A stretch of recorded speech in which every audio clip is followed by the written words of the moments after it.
Cara, será se realmente tem uma partícula mais rápida do que a velocidade da luz?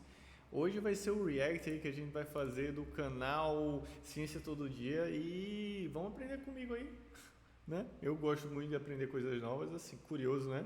Eu acabo esquecendo das coisas, mas eu absorvo algumas outras. Mas enfim, vamos de curiosidades.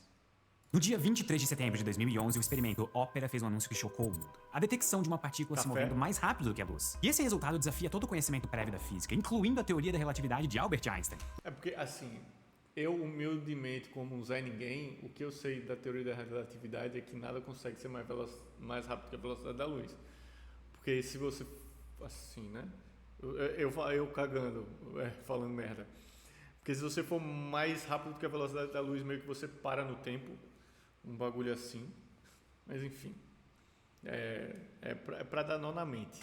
O experimento Opera era um experimento com neutrinos, que são partículas extremamente leves que interagem muito pouco com a matéria como conhecemos. Os neutrinos mais rápidos já produzidos foram feitos em um acelerador de partículas no laboratório CERN, que fica na fronteira entre a Suíça e a França. E esses neutrinos foram disparados em direção à montanha de Gran Sasso, na Itália, que fica a 732 quilômetros do CERN, que é onde o experimento Opera ficava. E junto com os neutrinos, um sinal de rádio foi emitido ao mesmo tempo para avisar para o experimento na Itália que os neutrinos do CERN estavam a caminho. O experimento então recebia o sinal de rádio e logo em seguida detectava os neutrinos que se moviam quase na velocidade da luz. Ou, pelo menos, esse era o esperado. Os resultados divulgados em setembro de 2011 iam contra essa expectativa. O experimento tinha detectado os neutrinos 60 nanosegundos antes do sinal de rádio. Ou seja, os neutrinos tinham chegado antes da luz. E esse resultado é extremamente surpreendente. E não é à toa que esse resultado recebeu a atenção total da comunidade científica. Outros detectores de neutrino na mesma montanha tentaram reproduzir os resultados do experimento Opera. E o experimento Opera foi virado de cabeça para baixo através de um possível erro, e físicos teóricos exploravam ao mesmo tempo as consequências de uma partícula se movendo mais rápido do que a luz.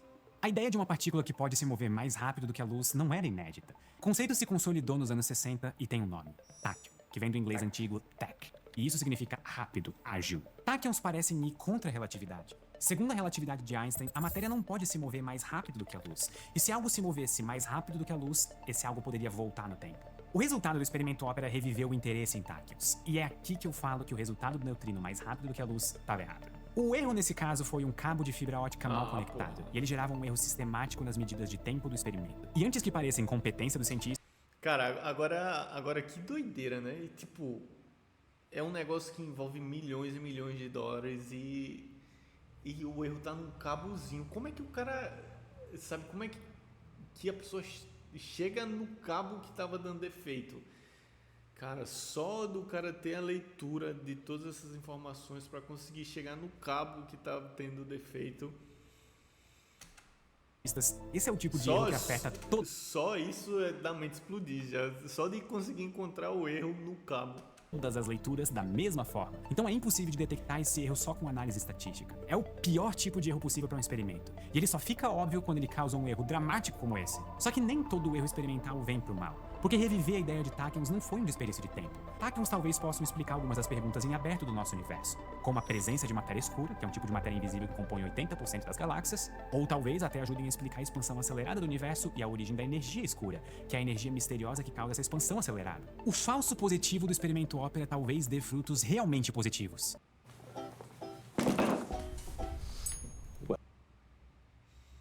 Com certeza um Ed na cara não é um fruto positivo. Esse ponto que alguns de vocês estão falando, mas Pedro, você não acabou de dizer que a relatividade de Einstein proíbe partículas de se moverem mais rápido do que a luz? E sim, você está certo. Em 99% dos casos. Mas os táquions são aquele 1% especial. A ideia de que a relatividade proíbe movimento acima da velocidade da luz é uma simplificação didática. O resultado mais preciso é o seguinte: acelerar partículas com massa até a velocidade da luz, que é de 299.792 km por segundo, custa uma quantidade infinita de energia. E como não existe energia infinita, é impossível acelerar partículas da velocidade da luz ou além dela. Mas calma que existe uma forma de uma partícula ultrapassar a velocidade da luz sem ser acelerada, sendo criada com a velocidade acima da luz, sem necessidade de acelerar. Puf, ela já surgiu acima da velocidade da luz. Inclusive é assim que a própria luz se move na velocidade da luz. Partículas de luz sempre são criadas na velocidade da luz, elas não aceleram. Táquions seriam criados de forma similar, eles sempre nasceriam com velocidades acima da luz. Ou seja, táquions nascem com uma velocidade maior do que 299.792 km por segundo. E como eles não precisam ser acelerados até essa velocidade, isso não custa energia infinita. O problema é acelerar até a velocidade da luz ou mais, e não existir nessas velocidades. Além disso, é possível adaptar a relatividade de Einstein para incluir velocidades acima da velocidade da luz. Então é possível estudar as consequências físicas da existência de táquions e como táquions podem ser úteis explicando problemas em aberto da física, como matéria e energia escura. E sim, tem todo o problema dos táquions talvez viajarem no tempo, mas eu volto para esse ponto depois de convencer vocês de que táquions são muito legais. A física... Eu acho que já convenceu, né? Mas a pessoa fica... Cara, a pessoa que não entende essas coisas, por exemplo, eu, que não entendo realmente, porque para você entender isso, você tem que entender das fórmulas matemáticas, das fórmulas físicas, etc, etc, etc, para depois você conseguir chegar a pensar teoricamente sobre o que seria possível e o que não seria possível, né? Mas enfim, só da pessoa não entender essas coisas, as pessoas já ficavam viajando na maionese. Imagina realmente quem entende disso, como é que na mente dele essa informação é processada, né? É muito doido, velho. Conhecimento é um negócio muito doido. A física dos táquions é bem divertida, ou estranha, seja lá o que você preferir. Táquions se comportam quase de forma espelhada ao mundo normal abaixo da velocidade da luz. Por exemplo, para uma partícula que está se movendo abaixo da velocidade da luz, quanto mais rápido ela se mover, mais energia ela tem, e por consequência é preciso de energia infinita para alcançar a velocidade da luz. Só que para táquions, o oposto é verdade. Quanto mais rápido um táquion vai, menos energia ele tem. Quando um táquion ganha energia, ele diminui de velocidade, ou seja, ele chega mais perto da velocidade da luz. É preciso gastar uma energia infinita para fazer um táquion desacelerar até a velocidade da luz. Então é impossível de alcançar a velocidade da luz mesmo para uma partícula mais rápida do que a luz. Esse é o ensinamento mais bizarro de hoje. Uma outra consequência bizarra da relação entre velocidade e energia para táquions é que quanto menos energia um táquion tem, mais rápido ele se move. Táquions de baixa energia devem se mover dezenas, centenas ou milhares de vezes mais rápido do que a luz. Se táquions existem na natureza, a maior parte deles está se movendo tão rápido que a velocidade deles é basicamente infinita. Inclusive, táquions podem escapar de buracos negros porque eles se movem mais rápido do que a luz. Se táquions existem e carregam informação, eles talvez sejam a chave para entender buracos negros.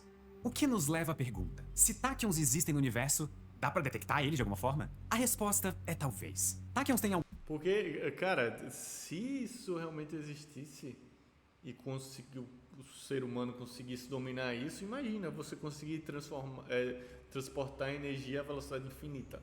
A pessoa tá lá em outra galáxia e você consegue falar pelo telefone com ela, tá ligado? Mandar um WhatsApp. Doideira, né, velho? algumas características únicas que talvez denunciem eles para detectores na Terra. A característica mais marcante provavelmente é o fato de que táquions em geral parecem ocupar mais de um lugar ao mesmo tempo. E a forma de entender isso é pensar em um táquion muito, mas muito rápido, com velocidade basicamente infinita. A trajetória que esse táquion faz é uma linha reta, e essa linha é desenhada tão rápido que qualquer luz que o táquion emitir no seu caminho é basicamente emitida ao mesmo tempo. Por conta disso, mais do que um sinal de luz do táquion pode chegar ao mesmo tempo em um telescópio. Um único táquion gerando um ou mais sinais. Outro fato útil para detectar táquions que emitem radiação. Mas aí seriam sinais infinitos, porque é uma velocidade infinita?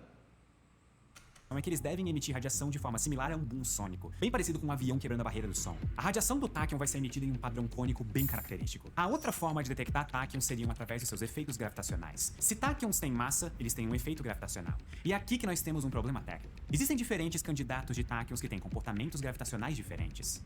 O primeiro tipo de táquion seria basicamente matéria comum se movendo muito, mas muito rápido. Tipo os neutrinos mais rápidos do que a luz no experimento Ópera. Esse tipo de táquion poderia formar estruturas gravitacionalmente estáveis, por exemplo, planetas feitos de táquions. Só que ao invés de serem esferas, as estruturas gravitacionais de táquions pareceriam cordas. Estruturas gravitacionais de táquions se formam quando táquions se cruzam. Só táquions próximos afetam uns aos outros gravitacionalmente. Até porque os táquions se movem mais rápido do que a gravidade. Então táquions nunca ficam perfeitamente presos por conta da gravidade. Eles apenas ficam orbitando o centro de massa comum em espirais. E juntando vários táquions, isso forma um padrão meio que com uma corda. Ainda assim, essas estruturas de táquions só se formariam com táquions de baixa velocidade, porque significa táquions de alta energia. E alta energia significa alta gravidade. Então essas cordas espaciais de táquions seriam objetos astronômicos de alta gravidade que não emitem muitos sinais de luz. Isso lembra alguma coisa?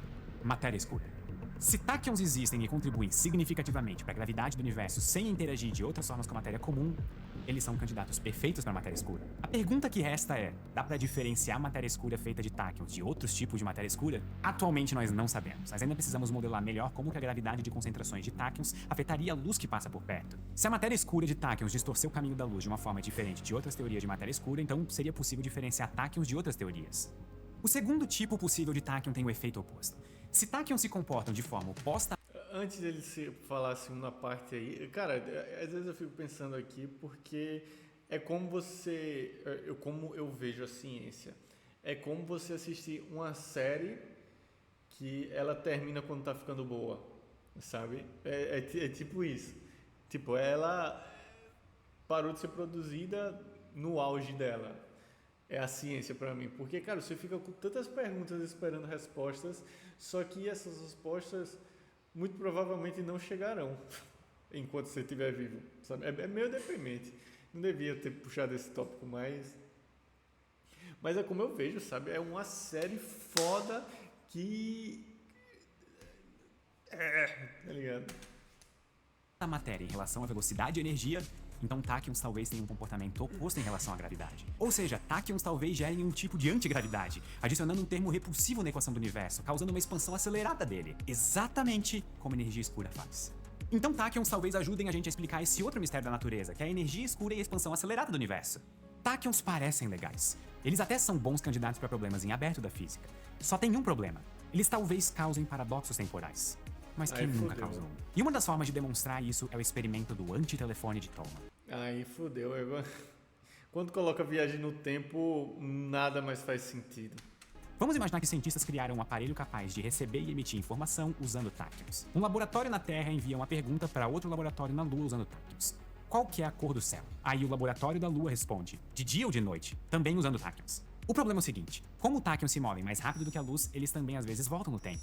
Nem sempre, mas isso acontece. E se você organizar a velocidade dos táquions e a posição dos laboratórios de forma correta, é possível que o laboratório da Terra receba a resposta de dia ou de noite antes de ter feito a pergunta qual é a cor do céu. Ou seja, a resposta chega antes do laboratório sequer fazer o telefonema via táquions para a Lua. Esse é o antitelefone de Thoma. O laboratório na Terra vai receber o efeito da pergunta, que geralmente é uma resposta, sem ter gerado a causa, que seria fazer a pergunta.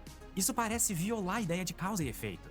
O antitelefone de Thoma é o principal tipo de argumento contra táquions. E ele é realmente um bom argumento. Criar uma teoria que viola causa e efeito pode trazer problemas, mas é possível defender os táquions do argumento do antitelefone. A primeira defesa é simples. Táquions talvez não possam ser usados para comunicar informações. Talvez a informação viaje no máximo na velocidade da luz. Inclusive, o entrelaçamento quântico é um fenômeno físico que à primeira vista parece violar o limite da velocidade da luz, mas é impossível de usar esse efeito para transmitir informação. E se táquions existem, então talvez esse seja o caso. A segunda solução é uma versão mais elaborada.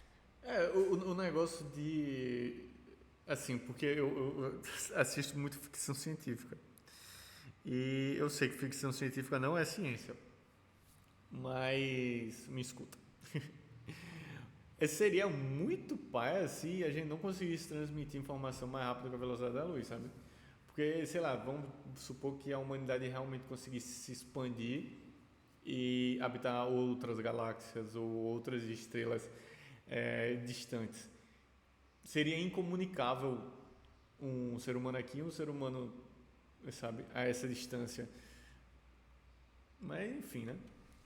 Dessa primeira defesa. Nós estamos pensando em táquions como partículas perfeitamente localizadas no espaço e no tempo, mas isso é impossível. Táquions vão respeitar a física quântica, então a posição deles no espaço e no tempo não podem ser determinadas com total clareza em todas as situações. Estimando as incertezas associadas a táquions, talvez seja impossível de dizer com certeza se a resposta realmente chegou antes da minha pergunta. E dessa forma a causalidade não foi violada. O táquion da resposta só é detectado, de fato, se a pergunta for enviada. Outra solução é negar que táquions viajam no tempo. É um fato bem curioso da física que partículas viajando para o passado são matematicamente idênticas às suas antipartículas viajando para o futuro, que é o normal. Táquions viajando para o passado podem ser interpretados como antitáquions viajando para o futuro, e isso evita problemas com causalidade. E por fim, a solução mais ousada: causalidade não importa. Uma ordem de causa e efeito absoluta talvez seja uma ilusão da mente humana presa em um mundo que só se move abaixo da velocidade da luz. A violação da ordem de causa e efeito surge naturalmente da teoria da relatividade usando objetos que ultrapassam a velocidade da luz. Por outro lado, é extremamente... Cara, esse tipo de vídeo a pessoa tem que assistir no máximo um por semana, porque a mente fervilha demais. Difícil de provar que causa e efeito devem existir a partir dessa mesma teoria. Então, se nós formos mesmo confiar mais na matemática da teoria do que na nossa intuição, causa e efeito talvez não sejam tão importantes assim no universo com táquions. E não é só táquions que apontam isso. Algumas novas teorias físicas que tentam expandir o nosso entendimento da gravidade e da física quântica também abandonam a necessidade de causa e efeito em troca de uma visão muito mais ampla de universo. Se táquions existirem, eles podem indicar que, de fato, causa e efeito não são tão importantes como nós pensamos hoje, e contribuírem para um entendimento ainda mais profundo do nosso espaço e do nosso tempo. E é por isso que eu adoro ideias bizarras. Muito obrigado e até a próxima. Não, é surreal. Cara, já sou inscrito, eu gosto muito desse canal. Ciência Todo Dia é absurdo, mas é aquela coisa, né? Se você não vive nesse universo como eu, né? Nesse universo científico, eu gosto muito de ficção científica, mas eu sei que ficção científica é ficção científica, sabe? O que eles estão falando lá, sabe? Mas quando você vai para um vídeo desse, que ele realmente pega tudo de teorias assim, né? Teorias que realmente as pessoas estão estudando, o negócio fica muito mais denso, porque traz muito mais para a realidade do que só assistir uma série ou um filme, né? Mas, enfim, é divulgar a mente. A gente se vê aí no próximo vídeo.